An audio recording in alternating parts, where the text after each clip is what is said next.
Hello everyone and welcome back to the channel. We've got a bit more of a discussion video lined up. There's just going to be some general gameplay on the screen, so feel free to just listen to this one. Today I want to talk about how everybody should just play the games that they love. At a surface level you might think this sounds really obvious, but I'm of the belief that actually a lot of people don't necessarily do this and it can start to spoil this wonderful hobby for anybody. The reason I've been thinking about this lately is because it's the turn of the new year, and what do plenty of people do in January? They set a load of goals. I've done the same thing. I've got some goals for this channel and I've generally got some goals for my health and fitness. And I've noticed that recently I've started to optimize my time a little bit, where if I've got a bit of free time, I started to think, what can I do to push towards one of these goals? Now, I think that a little bit of this thinking can be a good thing. I've definitely noticed some positives come out of it, but too much of this thinking can take us in the other direction and it can cause burnout. And the reason that I'm making this video is that I think it's possible for this mindset to also make its way into gaming, and we can start thinking of games as a goal all on their own. You might be wondering what I mean by this, so I've come up with a few examples. The first one I've got is where social media or even YouTube sort of dictate what we play now. We're often trying to keep up with popular releases and what everyone else is playing. Over the last couple of months, there have been plenty of big games that have come across our feeds. In December, you had games like Indiana Jones, Marvel Rivals, Path of Exile 2, and then early this year there are titles like Final Fantasy VII Rebirth that's come to PC, Spider-Man 2 coming to PC, Civilization 7, Avowed, Monster Hunter Wilds. These are just the games that I personally have taken notice of, but even here that is a lot of game for one person to get through all at once. Imagine if you're trying to keep up with most of those releases. It's very easy to start trying to rush through each of these games so that you can play the next one as it comes out, and ultimately probably not really enjoying each one to its full potential, and that's assuming that they were even your kind of thing in the first place and you weren't just playing them because everybody else is. Similar to looking at upcoming releases, we might be looking at our backlogs and thinking the same way. You need to beat these games quickly so that you can get to the next one, and it almost reduces these great video games to a series of tick boxes. Another way that I think we can get into this mindset of games as a goal is with live service games and trying to get the most out of these. The biggest live service games drop new seasons or battle passes every few months, and each time they do it, it comes with new content. Sometimes there's game modes, but there's always skins, weapons, emotes or animations, and if you're a fan of these games, it's only natural to want to unlock as much as possible. But how many times has it happened to you that this week's challenges are to win a match type that you're not necessarily a fan of, or maybe to use a specific weapon that you don't really like? These days we see challenges like this and we sort of sigh and we resign ourselves to the next few hours of gameplay that is going to be a bit more like a chore, something to grind out to get to this next challenge completed, and so we can unlock that reward. And these seasons don't last forever, so we push on as quickly as we can to try and get it all done in time before it goes away forever. We're not playing because we're enjoying that moment of the game, we're playing to work towards the goal instead. Now, I do want to say at this point that I do think having something to work towards, long-term goals, both within and without of gaming, are a really good thing, and I'm not saying to throw these out completely. You've just got to leave enough room for fun too, otherwise you miss out on some of the enjoyment in life. How many times have you heard online, or maybe even said yourself, that games were more fun when we were younger? Well, let's think about that a little more. During that time period, how many of the games that we were playing had seasons? And we also didn't have social media around to tell us what we should and shouldn't be playing. We often played the same games over and over, and yes, there's an argument to be made that that's because we couldn't afford to buy everything that we wanted, but I would also say that it's probably a big factor that if we didn't love those games that we were playing over and over, we'd probably just take a break from gaming for a while if we had nothing else to play. Instead, we were playing those games because we were having a ton of fun doing it. Back then, there was only a little bit of you need to play this game, and it came from a few small sources. You've got things like monthly magazines, or maybe our friends had picked up something at the game store and they knew us well enough to think that we'd actually enjoy it rather than just general blanket recommendations. We didn't have multiple feeds constantly telling us that this new game is the next best thing or this new game is the next best thing, and we certainly didn't have time limited content giving us FOMO over and over. And even when our friends did recommend something to us, there's a good chance they'd invite you over to try it out, and then you'd have have fun playing it together. Social media and our ability to communicate with each other has only improved, but social gaming has only decreased. I played loads of COD 4 on the Xbox 360 back in the day, and yes, this is an online multiplayer game, but I played it because I'd hang out on there with my friends and my brother, and we'd enjoy playing it together. There were unlocks in that game too that you could push towards, goals that you could set, I suppose, but they were all skill-based. They weren't time limited in a battle pass, and if you got one of the cool skins for something like a sniper, sure, it was a bit of a grind, but it meant that you'd spent time honing your headshot skills with that specific weapon, and you're probably really proud to have unlocked it, and you loved showing it off to all of your mates. Nowadays, we just unlock so many skins. Like,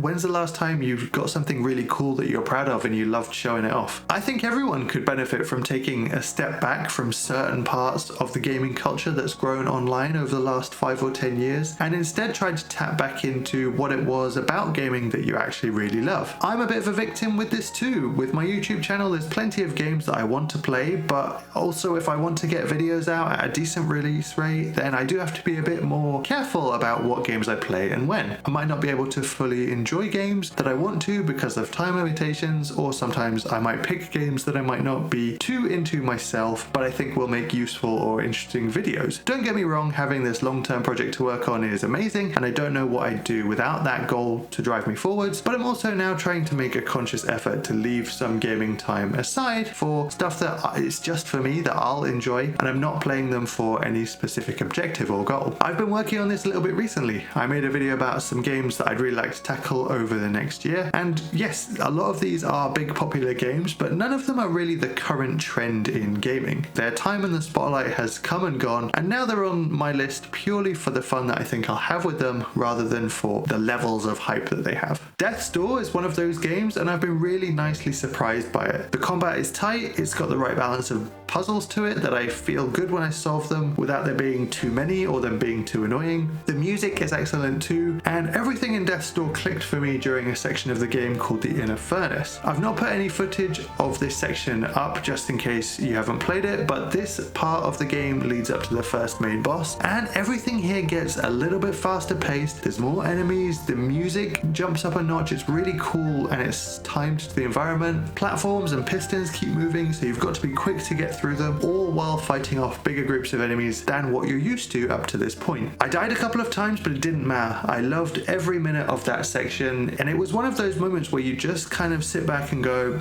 holy crap, that was a cool level. And I immediately texted a friend afterwards who played the game before me. If I tackled Death's Door when everyone else was playing it, just because everyone else was playing it, then maybe I wouldn't have enjoyed that so much. I might have been rushing to get through the game ready for the next release, or there's a good chance that I might have already seen clips of other people playing this section, and so it would be kind of spoiled for me. Here though, there was a little bit of that old magic that can happen in gaming, where you come across something really fun that you didn't know was going to happen, and it delights you. I've also been playing some Deep Rock Galactic with a couple of friends. I'd never played this game before 2025, and it's just fun to log in once a week, play a few missions, and chat away. It does have skins and season passes, but they're not really a huge factor. In fact, I think we spent more time at the in-game bar seeing what dumb, funny effects the beers have, or maybe laughing at the dancing moves at the jukebox, than we have worrying about which objectives will advance our battle passes. We're not stressing about pushing these unlocks as fast as possible, we're just playing to enjoy the game and the company, chuckling at how terrible our pipe placements are, or feeling really cool when one of us swoops in to save the other from being overwhelmed by the swarm. Last of all, right now I'm playing Final Fantasy VII Rebirth again. I normally resist replays of games for one of the very reasons that I'm talking about here, which is that I think I've got too many other games to get through,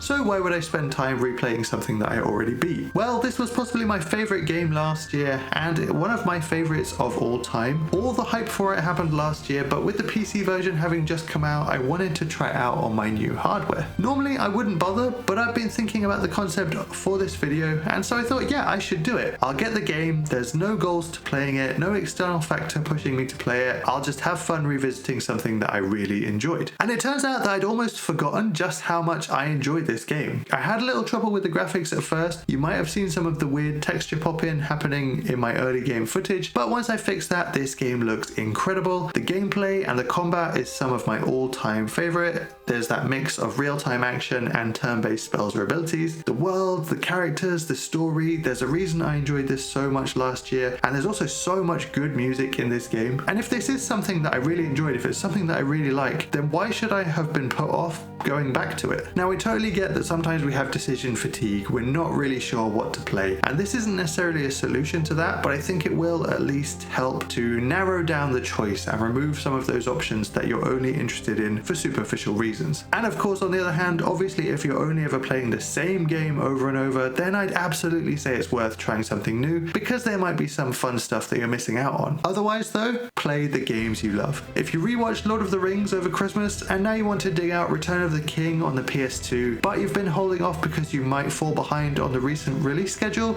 screw it, those games will still be there in a few months or a year.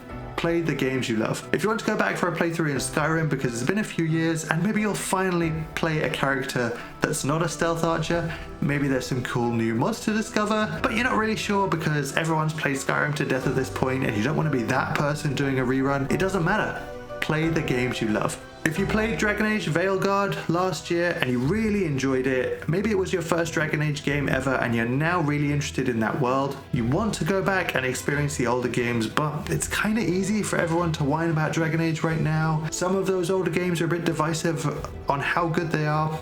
And of course there's more modern releases that maybe you should play first. I'm saying it doesn't matter what the general consensus about what you play is. If you think there's a good chance that you'll love more stories in this series, then just do it. If you think this or any other game is going to provide you with loads of fun or a way to wind down, de-stress, feel better, have a laugh with friends, discover that old magic, get lost in the adventure, and you look back in a few years and you're really glad you did it, then play the games you love. If you're still here, thank you so much for watching. I hope the video was helpful and I'll see you in the next one.